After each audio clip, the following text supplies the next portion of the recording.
Greetings of the day, students. So we are continuing with our function chapter. In last lecture, what we did? Recursion. तो recursion हमने अच्छे से देखा. जब भी हम फंक्शन की बात करते हैं तब एक और पैरामीटर आ जाता है हमारे ध्यान में या हमारे जो डिस्कशन में है कि फंक्शन या वेरिएबल का स्कोप क्या है. स्कोप का मतलब है कहाँ से लेके कहाँ तक वो एक्सेसिबल है. तो जो वेरिएबल की स्कोप से उसकी टाइप्स बनती हैं उसको कहते हैं स्टोरेज क्लासेस. ठीक है. तो आज जो हम बात करने वाले हैं स्टोरेज क्लासेस की है. तो स्टोरेज क्लासेस का मतलब और कुछ नहीं होता. जो भी हम वेरिएबल डिफाइन करते हैं वो वेरिएबल की डिफरेंट टाइप्स होती है. जैसे कि नीचे मैंने लिखा हुआ है कोई वेरिएबल्स लोकल होते हैं कि जो फंक्शन के अंदर ही एक्सेसिबल होते हैं, कुछ ग्लोबल होते हैं. We are gonna see it in detail but first let us define its classes कि कौन से स्टोरेज क्लासेस हैं. तो जैसे कि चार स्टोरेज क्लासेस मैंने यहाँ पे ऑलरेडी लिखे हुए हैं. लोकल, ग्लोबल, स्टैटिक और रजिस्टर. ये चार वेरिएबल की टाइप्स ही हैं. उसमें सारी वेरिएबल टाइप्स आ जाती हैं, डेटा टाइप्स आ जाती है जैसे इंटीजर है, कैरेक्टर है, फ्लोट है, डबल है. If you want to define an array तो ये चारों वेरिएबल टाइप्स में या स्टोरेज क्लासेस में आप डिफाइन कर सकते हैं. बट द थिंग इज उसका स्कोप डिफरेंट होगा और उसकी लाइफ डिफरेंट होगी. यानी कि जो भी वेरिएबल है वो कोई एक प्रोग्राम पार्ट में एक्सेसिबल होगा, दूसरे प्रोग्राम पार्ट में एक्सेसिबल नहीं भी हो सकता है depending on it's storage class और टाइप. और लाइफ क्या है कि वो कब क्रिएट होता है, कब उसकी मेमोरी में जगह ऐड होती है और कब वो मेमोरी में से डिस्ट्रॉय होता है. यानी कि कोई एक पर्टिकुलर टाइम पे वेरिएबल मेमोरी में ऐड होता है और डिस्ट्रॉय होता है, added into the memory and remove from the memory. तो उसके बीच वाले टाइम को उसकी लाइफ कहते हैं. तो स्कोप और लाइफ ये दो पैरामीटर का यूज करके हम different different storage classes define करेंगे. Storage classes as I said earlier वो और कुछ भी नहीं है, वो एक वेरिएबल ही है. पर वो कौन से स्कोप में, फर्स्ट ऑफ ऑल पहला पैरामीटर स्कोप और दूसरा पैरामीटर उसकी लाइफ क्या है, ये दो के हिसाब से हम उसके स्टोरेज क्लासेस में उसको डिवाइड करते हैं. तो पहला स्टोरेज क्लास कौन सा है? लोकल और automatic variables. Second is global और external variable. Third is static variables and fourth is register variables. तो ये चार स्टोरेज क्लासेस हम आज देखने वाले हैं. सबसे पहले आ जाते हैं लोकल वेरिएबल्स पे. तो लोकल वेरिएबल हम बहुत फ्रीक्वेंटली यूज़ करते हैं. वो उनका स्कोप क्या होता है, वो कहाँ से कहाँ तक एक्सेसिबल होते हैं, यानी कि हम उसकी वैल्यू चेंज करते सकते हैं, उसको मैनिपुलेट कर सकते हैं, उसको प्रिंट कर सकते हैं या उसको यूज़ कर सकते हैं बेसिकली. तो जिस फंक्शन में वो डिफाइन है उसी फंक्शन के स्कोप में, यानी कि उसी फंक्शन के दायरे में हम उसको यूज़ कर सकते हैं. ओके. और उसकी लाइफ क्या होती है? जब फंक्शन स्टार्ट होता है, जब भी हमारा प्रोग्राम कंट्रोल कहाँ से जाता है, वेरिएबल डिक्लेरेशन जो फंक्शन में इनसाइड होता है, जैसे कि मेन में मैंने इंटीजर आई डिक्लेयर किया है, तो जब हम उस लाइन में पहुंचते हैं तब वहाँ पे वेरिएबल डिक्लेयर होता है, उसकी मेमोरी में जगह क्रिएट होती है. And as soon as our function ends, यानी जैसे ही हमारा फंक्शन खत्म होता है मेमोरी में उसकी जगह खत्म हो जाती है. ठीक है. तो उसको कहते हैं फंक्शन की लाइफ बेसिकली. फंक्शन नहीं, सॉरी, वेरिएबल की लाइफ. तो वो बेसिकली कहाँ स्टोर होते हैं? Stack part of the memory.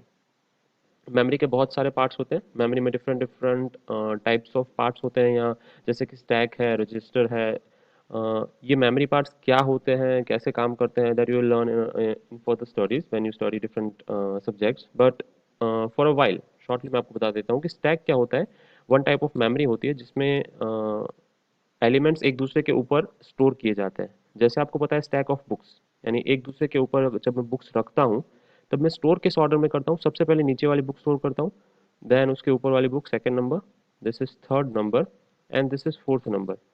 फिर जब मुझे बुक्स निकालनी है, मैंने बुक्स एक दूसरे के ऊपर रखती हैं, जब मुझे उसे निकालनी है तो मैं पहले फोर्थ नंबर वाली बुक निकालूंगा, फिर थर्ड नंबर वाली, फिर सेकंड और फिर फर्स्ट. ठीक है. इसे स्टैक डेटा स्ट्रक्चर कहते हैं. यानी one part of memory is built of this type of data structure and this type of memory, that is stack. तो लोकल वेरिएबल किस में स्टोर होते हैं? स्टैक नाम के मेमोरी पार्ट है जो उसमें स्टोर होते हैं. ठीक है. ये क्या होते हैं, कैसे काम करते हैं, इसके साथ डील कैसे करते हैं प्रोग्रामेटिकली, ये सब जब आप सीखेंगे फर्दर चैप्टर्स में या फर्दर सब्जेक्ट्स में. ठीक है. Not in this subject basically but you learn it eventually. But आपको पता होना चाहिए कि स्टैक क्या है. इसको फीफो डेटा स्ट्रक्चर भी कहते हैं. फीफो का मतलब है first in, sorry, LIFO, last in first out. Not FIFO, it is LIFO, that is last in first out. जो भी लास्ट में आता है वो पहले बाहर निकलता है. जैसे कि आप बुक की ही बात करें तो बुक का शेल्फ है, वहाँ पे चार बुक्स प्लेस्ड है. तो सबसे पहली बुक कौन सी आई होगी? One, second two, third three और लास्ट में फोर्थ आई होगी. पर वापस कौन जाएगा? जो सबसे लास्ट में आया है. So last in first out, जो लास्ट में आता है वो सबसे पहले निकलता है, that is LIFO data structure. वो स्टैक का पार्ट है. ठीक है. और डिटेल में नहीं जाऊंगा, इतना ही रखेंगे कि स्टैक एक मेमोरी सेगमेंट है, one type of memory segment. वहाँ पे लोकल वेरिएबल स्टोर होते हैं. ओके. वो इनिशियलाइज किससे होते हैं? अगर आपने लोकल वेरिएबल को इनिशियलाइज नहीं किया है, जैसे मेन में मैंने इंटीजर आई डिफाइन किया, तो हम डीबगिंग में देख चुके हैं कि वो गार्बेज वैल्यू से बेसिकली इनिशियलाइज होते हैं. ठीक है. इसका इनका एग्जांपल क्या हो सकता है? Variable define at the starting of the block, main function. कोई भी फंक्शन के अंदर जब हम वेरिएबल डिफाइन करते हैं तो वो लोकल वेरिएबल होते हैं, ठीक है।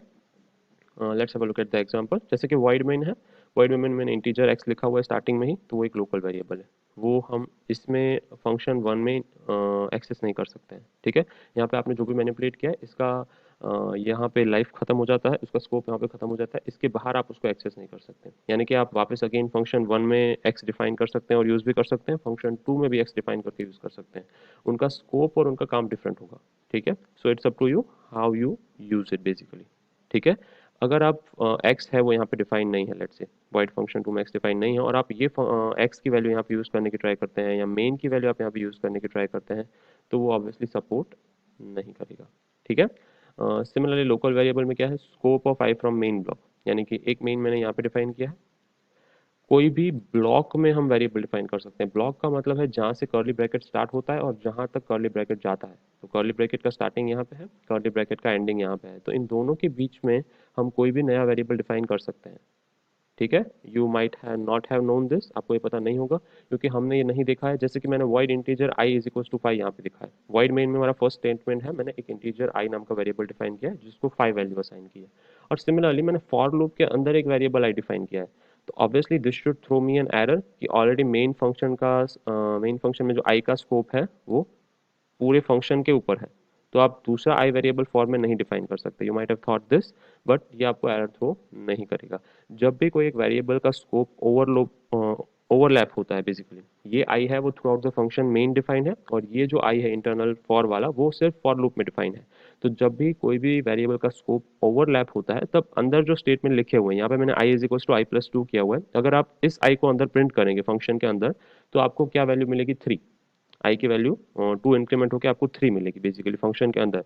But if you print the same I outside the function you will get the value 7, okay. क्योंकि ये मेन फंक्शन का आई है, तो ओवरलैप ये वाला करेगा इंटरनल जो हमारा आई है वो, ठीक है। So you can try that at home, but if you will just run it तो आपको फंक्शन का वेरिएबल की वैल्यू फंक्शन के सॉरी फॉर लूप के वेरिएबल की वैल्यू फॉर लूप के अंदर मिलेगी, वो ओवरलैप करेगी आउटर वैल्यू को, ठीक है। तो जो आप जिस वेरिएबल को जिस ब्लॉक में डिफाइन करते हैं उस हिसाब से वो काम करता है। यानी इंटरनली आई की वैल्यू 3 है अगर आप उसको यहाँ पे प्रिंट करते हैं, अगर आप उसको void में या फॉर लूप के बाहर कहीं भी प्रिंट करेंगे तो उसकी वैल्यू 5, या अगर आपको उसने फंक्शन में मैनिपुलेट किया हुआ है तो उस तरीके से उसकी वैल्यू प्रिंट होगी, ठीक है। So internal scope is important, fine, hope it is clear. Moving forward, global variable. जैसे कि इसका नाम है ग्लोबल वेरिएबल, इनका स्कोप ग्लोबल है throughout the whole program. तो throughout the whole program accessible है, मैनिपुलेटेबल है, ठीक है। आप उसको चेंज कर सकते हैं, यूज़ कर सकते हैं। इनकी लाइफ कहाँ से स्टार्ट होती है? जब प्रोग्राम एग्जीक्यूशन स्टार्ट होता है वहाँ से लेके, और कहाँ पे एंड होती है? जब प्रोग्राम टर्मिनेट होता है तब तक। तो वो तब तक मेमोरी में रहते हैं बेसिकली, वो मेमोरी में से कहीं जाते नहीं, ठीक है। सो वो कहाँ स्टोर होते हैं? डेटा सेगमेंट नाम का एक मेमोरी पार्ट होता है जहाँ पे जनरली जो पहले आता है वो पहले जाता है, यानी कि क्यू के हिसाब से होता है, FIFO, that's a queue of ticket और something like that, that is data segment part of the memory, ठीक है।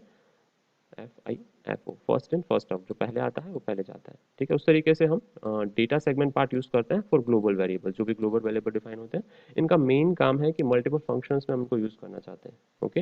वो फंक्शन के मेन फंक्शन के पहले सबसे at the top of the program define होते हैं, या और कहीं भी हम उसको लिख सकते हैं और यूज कर सकते हैं, ओके। और वो बाय डिफॉल्ट जीरो इनिशियलाइज होते हैं, हमें पता होना चाहिए सबकी, हमें डिफॉल्ट वैल्यू पता होनी चाहिए और वो कहाँ स्टोर होते हैं वो हमें पता होना चाहिए, ठीक है। So if you take the example of global variable, जैसे void main है उसके बाहर मैंने इंटीजर x डिफाइन किया हुआ है, तो आप देख रहे हैं यहाँ void main के कॉलिंग तक प्रोग्राम को पता नहीं है कि इंटीजर x नाम का कोई वेरिएबल है। हम void main के बाद उसको डिफाइन कर रहे हैं, तो हम उसको फंक्शन 1 और फंक्शन 2 में ही यूज कर सकते हैं। void main में हम इंटीजर x को नहीं यूज कर सकते, मैंने उनको सब फंक्शंस के बाहर डिफाइन किया है, तो ये प्रोग्राम का ग्लोबल वेरिएबल है। पर अगर आप उसको यहाँ पे डिफाइन किया होता मेन के पहले, तो आप उसको कहीं पे भी यूज कर सकते थे, ठीक है। सिमिलरली अगर मुझे इसी इंटीजर x को मेन के अंदर यूज करना है तो मैं एक्सटर्न इंट x, एक्सटर्न एक कीवर्ड है जो ग्लोबल और एक्सटर्नल के लिए इंटरचेंजेबली यूज होता है। तो ये ग्लोबल वेरिएबल है, अगर आप उसको यहाँ पे यूज करना चाहते हैं तो मैं लिखूंगा एक्सटर्न इंट x। इसका मतलब है इंटीजर x कहीं ना कहीं as a global variable define है, but I am using it inside the main. तो एक्सटर्न कीवर्ड एक तो कहीं पे भी डिफाइन ग्लोबल वेरिएबल के लिए यूज हो सकता है, ठीक है, या फिर दूसरी फाइल में यूज किए गए ग्लोबल वेरिएबल के लिए भी ये जाना जाता है। जैसे कि if I take another example, file 1 है, फाइल 1 में मेन फंक्शन है, उसके अंदर x डिफाइन है, इंटीजर एक्स मैंने ग्लोबल वेरिएबल डिक्लेयर किया है, क्यों? क्योंकि वॉइड मेन के बाहर डिफाइंड है, कोई भी फंक्शन या कोई भी ब्लॉक के अंदर नहीं है। इसका मतलब इसका स्कोप है थ्रू आउट द प्रोग्राम और इनटू अनदर फाइल। सो मैं यहाँ पे जब दूसरी फाइल में जाके लिखता हूँ एक्सटर्न इंट एक्स, इसका मतलब है ये वेरिएबल इंटीजर एक्स है, इस फाइल में कहीं पे भी डिफाइन नहीं किया जा सकता एक्स नाम का वेरिएबल, वो कहीं और फाइल में डिफाइंड है, मैं बस उसको यहाँ पे यूज कर रहा हूँ। तो एक्सटर्न कीवर्ड का मतलब है I am gonna use a variable that is already defined. तो ये वेरिएबल कहीं ना कहीं डिफाइन है दूसरी फाइल में जो मैं यहाँ पे यूज करने वाला हूँ। तो एक दूसरी चीज हम क्या यहाँ से सीखे, दैट इज मॉड्यूलरिटी। मॉड्यूलरिटी मतलब क्या होता है कि हम दूसरी फाइल में हमारे सारे फंक्शंस डिफाइन कर सकते हैं। लेट्स से आपको स्टैटिस्टिक्स नाम की फाइल बना रहे हैं, स्टैटिस्टिक्स डॉट सी, तो आप उसमें सारे फंक्शंस रखेंगे जो आपको स्टैंडर्ड डेविएशन फाइंड करके देता है, जो आपको मीन फाइंड करके देता है, ठीक है। सो इस तरीके के आप स्टैटिस्टिक्स नाम की फाइल बना सकते हैं, मैक्स मीन ये सारी चीज़ें आपको उस फाइल में से मिल जाएगी, पर आपका मेन फाइल वो नहीं होगा। आप फाइल टू डॉट सी को मेन फाइल में आप यूज़ करेंगे और उसका प्रोग्राम लिखेंगे। तो इस तरीके से आप मॉड्यूलरिटी यूज़ कर सकते हैं जो सी प्रोवाइड करता है, ठीक है, यूजिंग एक्सटर्नल वेरिएबल्स। तो आप एक्सटर्नल वेरिएबल्स कब यूज़ करेंगे, जब दो फाइल के बीच में आपको कोई वेरिएबल शेयर करना हो, तो आप कोई एक फाइल में उसको डिफाइन करेंगे एज एन एक्सटर्नल वेरिएबल और दूसरी फाइल में आप एक्सटर्न कीवर्ड से उसको यूज़ कर सकते हैं। Again this is not a definition, ये क्या है, उसका यूज है या डिक्लेरेशन है। मैं सिर्फ यहाँ पे उसको डिक्लेयर कर रहा हूँ, वो डिफाइन यहाँ पे है जहाँ पे सिर्फ integer x as an global variable लिखा हुआ है। ओके, सो और कौन से वेरिएबल होते हैं, दैट इज स्टैटिक वेरिएबल। अब स्टैटिक वेरिएबल थोड़े इंटरेस्टिंग है, क्यों? क्योंकि इनका जो स्कोप है वो लिमिटेड टू ब्लॉक है, जहाँ पे भी डिफाइन है उस ब्लॉक की तरह इनका स्कोप लिमिटेड है। ये लोकल भी हो सकते हैं और ग्लोबल भी हो सकते हैं, डिपेंड्स कि आप स्टैटिक वेरिएबल कहाँ डिफाइन कर रहे हैं। कैसे डिफाइन होते हैं, आगे स्टैटिक कीवर्ड यूज करेंगे, जैसे कि हम यहाँ पे एक्सटर्न कीवर्ड यूज कर रहे थे आगे कोई भी इंटीजर डिफाइन या फ्लोट डिफाइन करने से पहले। सिमिलरली कीवर्ड कौन सा यूज करेंगे, स्टैटिक। कहाँ स्टोर होते हैं, डेटा सेगमेंट में स्टोर होते हैं, again FIFO data structure, first in first out, queue की तरह, as you are standing in a queue of buying a ticket, तो जो पहले आएगा वो पहले टिकट खरीदेगा, similar to that. And they are initialize to zero by default. By default क्या इनिशियलाइज होते हैं, जीरो डिफाइन होते हैं स्टैटिक वेरिएबल्स। ओके, और इनकी लाइफ क्या होती है, सेम एज ग्लोबल वेरिएबल। ध्यान रखेंगे इनका स्कोप डिफरेंट है और लाइफ डिफरेंट है। सबसे इंपॉर्टेंट चीज़ है इन दोनों में ये कि इनकी जो लाइफ है वो थ्रू आउट द प्रोग्राम होती है, यानी कि वो कोई एक स्कोप में डिफाइन है वहाँ पे वो खत्म नहीं हो जाते हैं। जैसे इससे पहले हमने देखा फॉर लूप के अंदर अगर मैंने आई डिफाइन किया हुआ है तो उसकी लाइफ क्या थी, फॉर लूप जहाँ स्टार्ट हो रहा है वहाँ से लेके फॉर लूप जहाँ पे खत्म हो रहा है वहाँ तक उसकी लाइफ वही थी। पर अगर वो आई मैंने स्टेटिक डिफाइन किया होता तो उसकी लाइफ क्या हो जाती थ्रू आउट द प्रोग्राम, वो आई हमेशा के लिए वहाँ पे डिफाइन रहता। ठीक है, इसका एग्जाम्पल देखते हैं, जैसे कि वाइड फंक्शन वन है। ये फंक्शन वन मैंने कहीं पर डिफाइन किया है, जरूरी नहीं है कि फाइल वन डॉट सी में मेन फंक्शन है तो इट्स ओके, नहीं है तो भी इट्स ओके। ठीक है, तो स्टेटिक इंट वाई मैंने डिफाइन किया हुआ है 5, ये एक ही बार इनिशियलाइज होगा 5। फिर मैंने क्या किया, y is equal to Y plus 5, यानी जब पहली बार फंक्शन वन कॉल होगा तब y की वैल्यू क्या होगी 5। I define y as 5। Okay, और यहाँ पे मैंने इसको 10 कर दिया है, तो फंक्शन वन जब पहली बार कॉल होगा तब y की वैल्यू 5 और 10 रहेगी, यानी 5 है और मैनिपुलेट करके 10 की गई है। जब फंक्शन वन दूसरी बार कॉल होगा तब जनरली हम क्या देखते हैं, अगर ये नॉर्मल वेरिएबल होता तो वापस कहाँ से स्टार्ट होता, 5 से स्टार्ट होता। पर ये स्टेटिक वेरिएबल है तो स्टेटिक वेरिएबल इनिशियलाइज एक ही बार होता है। तो जब मैं y2 यानी कि फंक्शन वन को दूसरी बार कॉल कर रहा हूँ तब यहाँ पे उसकी वैल्यू 10 से स्टार्ट होगी, क्योंकि वो डिस्ट्रॉय नहीं हुआ है। जब भी ये फंक्शन खत्म हो रहा है फंक्शन का स्कोप, वहाँ पे वो डिस्ट्रॉय नहीं हो जाता है। नॉर्मल वेरिएबल यहाँ पे डिस्ट्रॉय हो जाते हैं और दूसरी बार वापस फंक्शन स्टार्ट हो रहा है वहाँ पे क्रिएट होते हैं, तो उनकी वैल्यू 5 से ही स्टार्ट होती है।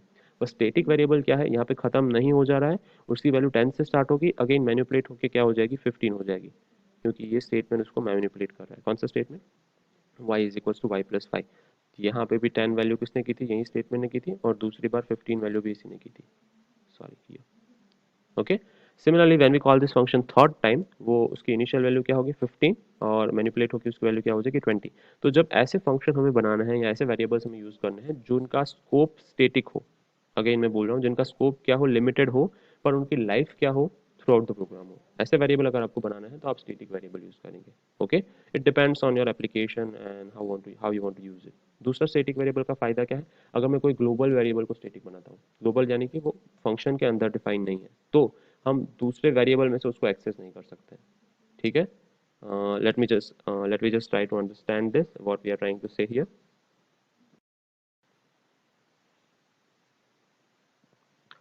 Yes, so basically when we try to define any global variable static, हम उसको दूसरी फाइल में से यूज नहीं कर सकते हैं। अगर आपने इस वेरिएबल को ऐसे ही यहाँ पे इंटीजर एक्स करके ग्लोबल वेरिएबल बना दिया है विदाउट मेकिंग इट स्टैटिक, तो कोई भी other developer which is developing file 2.c, यानी बड़े बड़े ऑर्गेनाइजेशंस में क्या होता है, डिफरेंट डिफरेंट फाइल्स हैं, डिफरेंट डिफरेंट लाइब्रेरीज है, वो डिफरेंट पर्सन्स डेवलप करते हैं। तो फाइल 1.c लेट्स से आप डेवलप कर रहे हैं, file 2.c somebody else is developing. So if someone sees your code that integer x is defined here as let's say global without using the word static, तो वो आपके integer x को manipulate कर सकते हैं दूसरी फाइल में से भी। कैसे कर सकते हैं, हमने उसका जस्ट एग्जांपल देखा प्रीवियसली, एक्सटर्न इंट एक्स करके। तो अगर कोई एक variable integer x file 1.c में डिफाइंड है और एक्सटर्न कीवर्ड हम दूसरी फाइल में यूज करके उस एक्स को मैनिपुलेट कर सकते हैं फाइल 2.c में से। ठीक है, तो अगर आपको वो वेरिएबल है वो ग्लोबल वेरिएबल बनाना है पर कहीं किसी और फाइल में से उसको एक्सेस ना कर पाए, ऐसे रखना है, तो आप क्या करेंगे, उसको स्टैटिक बनाएंगे। ठीक है, तो as we had discussed earlier, static का फंक्शन के अंदर भी यूज कर सकते हैं, that is local static variable and one is global static variable depending on your requirement. Main ध्यान क्या रखेंगे कि जो स्टैटिक वेरिएबल होता है उसका स्कोप होता है आप जहाँ पे उसको डिफाइन करते हैं उस तरीके से। अगर आप उसको ग्लोबल डिफाइन करते हैं तो उसका स्कोप ग्लोबल रहेगा, अगर आप उसको फंक्शन या किसी ब्लॉक के अंदर डिफाइन करते हैं तो उसका स्कोप उस फंक्शन के हिसाब से रहेगा। स्कोप का मतलब है वो वहीं पे यूज हो सकता है, वहीं पे मैनिपुलेट हो सकता है, वहीं पे प्रिंट हो सकता है। तो अगर उसकी लाइफ क्या होगी, उसकी लाइफ होगी सेम एज ग्लोबल, यानी जब तक प्रोग्राम स्टार्ट रहेगा, जहाँ से स्टार्ट होगा वहाँ से जहाँ तक एंड होगा वहाँ तक उसकी लाइफ रहेगी, मतलब वो आप यूज कर सकते हैं टिल द प्रोग्राम एंड्स। ठीक है, तो scope and life are different for static variables. Register variable क्या होते हैं, स्पेशल केस ऑफ वेरिएबल है, ये भी एक टाइप के लोकल वेरिएबल ही है। अगर आपने लोकल वेरिएबल अच्छे से समझा है तो आपको रजिस्टर वेरिएबल पता होना चाहिए। Same as local variable, scope आप उसको कहाँ डिफाइन करते हैं उस पर डिपेंड करता है, वो उसी ब्लॉक के अंदर आप यूज कर सकते हैं between two curly braces, starting curly braces and ending curly braces. उसकी लाइफ क्या होती है, सेम इज लोकल वेरिएबल, जब पे फंक्शन स्टार्ट होता है, जहाँ पे ब्लॉक स्टार्ट होता है वहाँ से लेके जहाँ तक ब्लॉक एंड होता है वहाँ तक उसकी लाइफ रहती है रजिस्टर वेरिएबल की। तो फिर रजिस्टर वेरिएबल और लोकल वेरिएबल डिफरेंट क्यों है, क्योंकि ये सीपीयू रजिस्टर में स्टोर होते हैं। मेमोरी का एक पार्ट होता है CPU register. CPU register part कैसा होता है, वो क्विकली एक्सेसिबल होता है और बहुत ही फास्टर होता है। ओके, जनरली वो गार्बेज इनिशियलाइज होते हैं, same as local variable. Local variable garbage garbage initialize होते हैं। लोकल वेरिएबल स्टोर कहाँ रहते हैं, स्टैक में रहते हैं, पर रजिस्टर वेरिएबल स्टोर कहाँ रहते हैं, सीपीयू रजिस्टर में रहते हैं। यानी कि मेमोरी पार्ट कैसा होता है, जैसे कि ये हमारा प्रोसेसर है, CPU that is central processing unit. यहाँ पे हमारी मेन मेमोरी है, बड़ी मेमोरी डेटा सेगमेंट है जिसमें हम बहुत सारा डेटा स्टोर कर सकते हैं, और यहाँ पे क्विक एक्सेस मेमोरी है जो काफ़ी छोटी है और क्विक है। ठीक है, तो सीपीयू है वो दो कॉल्स कर सकता है, that is it can call to main memory. ठीक है, ये है मेन मेमोरी, तो इसको मैं एम एम डिफाइन कर देता हूँ, main memory for sake of simplicity. ये है सीपीयू, तो मैं उसको सीपीयू नाम के लिए इनिशियलाइज कर देता हूँ। And that we have quick access memory that is CPU register, तो मैं इसको सी आर नाम दे देता हूँ, सीपीयू रजिस्टर। ठीक है, तो जो क्विक एक्सेस मेमोरी होती है वो बहुत छोटी होती है, फाइन, और इजीली एक्सेसिबल होती है। मेन मेमोरी बहुत बड़ी होती है, उसके कॉल्स बहुत टाइम कंज्यूमिंग होते हैं। तो अगर आपको 10-15 वेरिएबल ही स्टोर करना है पर आपके प्रोग्राम को बहुत फास्टर बनाना है, कुछ प्रोग्राम स्पेशल प्रोग्राम ऐसे हो सकते हैं जहाँ पे आपको क्विक एक्सेस चाहिए, वेरिएबल्स बहुत कम है, उनकी साइज बहुत कम है, पर आपको एक्सेस उनका क्विक चाहिए, उनको बहुत जल्दी मैनिपुलेट करना है, जल्दी स्टोर करना है, तो आप ऐसे वेरिएबल सीपीयू रजिस्टर में स्टोर कर सकते हैं। किस कीवर्ड से, रजिस्टर कीवर्ड से। जैसे हम आगे एक्सटर्न कीवर्ड लगाते हैं वैसे रजिस्टर कीवर्ड लगा देंगे। ठीक है, एक्सेस टाइम उनका क्या है, बहुत क्विकर है। बट कितने ऐसे रजिस्टर वेरिएबल बना सकते हैं वो मशीन टू मशीन डिपेंडेंट होता है। इट डिपेंड्स कि आपके में कितने सीपीयू रजिस्टर हैं। अगर आपके मशीन में जैसे 100 सीपीयू रजिस्टर्स हैं तो आप 100 रजिस्टर वेरिएबल डिफाइन कर सकते हैं। मोर देन 100 सीपीयू रजिस्टर्स हैं तो आप more than 100 CPU registers define कर सकते हैं। It depends from machine to machine, but वो लिमिटेड होते हैं। हमारे लोकल वेरिएबल्स की तरह अनलिमिटेड नहीं हो सकते, वहाँ पे आप 1000 स्पेस के वेरिएबल डिफाइन कर सकते हैं। ठीक है, अगर आपको यहाँ पे कोई एरे डिफाइन करना है तो it's depending on it's CPU register size. Generally CPU register variables हैं वो दो ही डेटा टाइप में यूज़ करने चाहिए, ऐसी प्रैक्टिस है, ऐसा कोई रूल नहीं है। जैसे कि एक डेटा टाइप है इंटीजर और दूसरी डेटा टाइप है कैरेक्टर। इन दो डेटा टाइप में generally CPU register variables use होते हैं। ठीक है, इंटीजर और कैरेक्टर। बट ऐसा जैसे मैंने बताया कोई रूल नहीं है। ठीक है, it's a general practice, fine. So ये है रजिस्टर वेरिएबल। और अगर हम उसका एक समरी देखें स्टोरेज क्लासेस का, तो ऑटो यानी कि लोकल वेरिएबल, एक्सटर्न यानी कि ग्लोबल वेरिएबल, स्टैटिक वेरिएबल्स की जिनका स्कोप और लाइफ डिफरेंट होती है, और रजिस्टर वेरिएबल जो क्विक एक्सेस के लिए यूज होते हैं। इनका storage class stack, then extern और स्टैटिक का डेटा सेगमेंट होता है, इसका सीपीयू रजिस्टर होता है। एक समरी टेबल याद रखेंगे आप, इसके बारे में बहुत सारी चीज़ें लिख सकते हैं if you just remember this. Auto और रजिस्टर दोनों सेम होते हैं, यानी लोकल और रजिस्टर। इनकी जस्ट स्पीड में डिफरेंस होता है, कौन जल्दी एक्सेस होता है, कौन लेट एक्सेस होता है, बट दोनों इनिशियलाइज होते हैं गार्बेज पे। एक्सटर्नल और स्टैटिक दोनों इनिशियलाइज होते हैं जीरो पे। ठीक है। इनका स्कोप क्या है, ग्लोबल और मल्टीपल फाइल्स, इनका विद इन अ ब्लॉक और सिंगल फाइल। ठीक है। ऑब्वियसली लोकल तो विद इन अ ब्लॉक ही होगा, और रजिस्टर, लोकल और रजिस्टर सेम है जैसे मैंने बोला, जैसे उनके एक्सेस स्पीड का फर्क है और स्टोरेज क्लास का फर्क है। और उनकी life till the end of the block, till the end of the block. इसका till end of the block और प्रोग्राम, जैसे हम स्टैटिक वेरिएबल डिफाइन करें उस पर डिपेंड करता है। एक्सटर्न का till end of the program और into another program, maybe multiple file. ठीक है। जब तक हम मेन एंड ना करें तब तक लाइफ है वो मेन फाइल पर डिपेंड करती है, और मेन फाइल हमेशा जनरली फंक्शन में एक ही रहती है। ठीक है। डिफरेंट डिफरेंट सी फाइल्स हो सकती हैं, पर उसमें मेन फाइल, एग्जीक्यूटेबल फाइल हमेशा एक ही रहती है। मेन है वो हार्ट है कोई भी सी प्रोग्राम का। ओके, तो वो याद रखेंगे। तो लाइफ क्या कब तक रहेगी इसकी, till the end of the program. और प्रोग्राम कब एंड होगा, जहां से मेन फंक्शन स्टार्ट होगा वहां से लेके मेन फंक्शन एंड होगा तब तक। Okay, so this was about storage classes. So we will keep it to this in our lecture. Before that, let us just quickly see an example of this. I just forgot. Okay, so मैंने ये example लिखा हुआ है। This is just a demonstrate example to demonstrate thing. ये वही होगा जो हमने ऑलरेडी किया है। ये इंटीजर एक्स है, जैसे मैंने बताया ये ग्लोबल है। एक फंक्शन बनाया है ऑटो स्टोरेज क्लास। तो ऑटो यानी कि ऑटो कीवर्ड है वो लिखे या ना लिखे वो सेम है। ऑटो कीवर्ड है वो जनरली लोकल वेरिएबल्स की तरह ही काम करते हैं। तो ऑटो लिखा हुआ है या नहीं लिखा हुआ है, बेसिकली हम जो ऑल वेरिएबल्स डिफाइन करते हैं बाय डिफॉल्ट, अब तक हम करते थे, वो सारे ऑटो वेरिएबल्स थे। ठीक है, यानी कि लोकल वेरिएबल्स थे। तो इनका स्कोप क्या रहता है इस फंक्शन तक, मैंने यहाँ पे इंटीजर ही डिफाइन किया हुआ है, तो उसका स्कोप क्या है, ये फंक्शन स्टार्ट हो रहा है वहां से लेके ये फंक्शन एंड हो रहा है वहां तक। ठीक है। फिर है रजिस्टर क्लास। तो रजिस्टर क्लास जैसे मैंने बताया, इसका सिर्फ एक्सेस फास्ट होगा। इसका स्कोप कहाँ से लेके कहाँ तक है, यहाँ से लेके यहाँ तक। जब भी ये मैं फंक्शन कॉल करूंगा तो फंक्शन कॉल होगा तब रजिस्टर वेरिएबल क्रिएट होगा, उसमें जी स्टोर होगा, वो यहाँ पे एक्सेस होगा। ठीक है, और बाद में डिस्ट्रॉय हो जाएगा जब ये फंक्शन यहाँ पे खत्म होगा तब तक। ओके, सो उस तरीके से हम रजिस्टर वेरिएबल यूज करते हैं। एक्सटर्न वेरिएबल क्या होता है, दूसरे फंक्शन में यूज कर सकते हैं। Extern int x, extern int x का मतलब है कहीं पे ये एक्स ग्लोबल वेरिएबल डिफाइन है। तो जैसे हमने ऊपर देखा, हमने यहाँ पे ग्लोबल वेरिएबल एक्स डिफाइन किया हुआ है। ठीक है, तो हम इसको कहीं पे भी अब यूज कर सकते हैं एक्सटर्न इंट एक्स को इस फंक्शन में, क्योंकि मैंने यहाँ पे एक्सटर्न इंट एक्स लिखा हुआ है। इसका मतलब है इस फंक्शन में मैं उसको कहीं पे भी यूज कर सकता हूँ। अगर आप उसको मेन में यूज करना चाहते हैं तो मेन में आप डायरेक्टली भी यूज कर सकते हैं, क्योंकि मेन फंक्शन है वो उसके नीचे है। एक्स मैंने ऊपर डिफाइन किया हुआ है, मेन फंक्शन उसके नीचे आ रहा है यहाँ पे। ठीक है, तो वो ऑलरेडी डिफाइन है, मेन को पता है वो ग्लोबल वेरिएबल, तो आप मेन में यूज कर सकते हैं। पर अगर वो वेरिएबल लेट्स से मेन के भी नीचे डिफाइन है, यहाँ पे integer x, if it is defined here, तो आपको यहाँ पे उसको कॉल करना पड़ेगा एक्सटर्न इंट एक्स करके, फिर आप उसको मेन में यूज कर सकते हैं। ठीक है, सो उस तरीके से we can just put it that way. Again ये स्टैटिक इंट वाई, तो इस स्टैटिक वेरिएबल का स्कोप कहाँ से स्टार्ट होता है, यहाँ से लेके यहाँ तक। So every time that loop will call, every time this loop will execute, हर बार यहाँ पे वो फाई इनिशियलाइज नहीं होगा। अगर नॉर्मल वेरिएबल पी है तो हर बार फाई इनिशियलाइज होगा, इंक्रीमेंट होगा, और स्टोर क्या होगा, 11।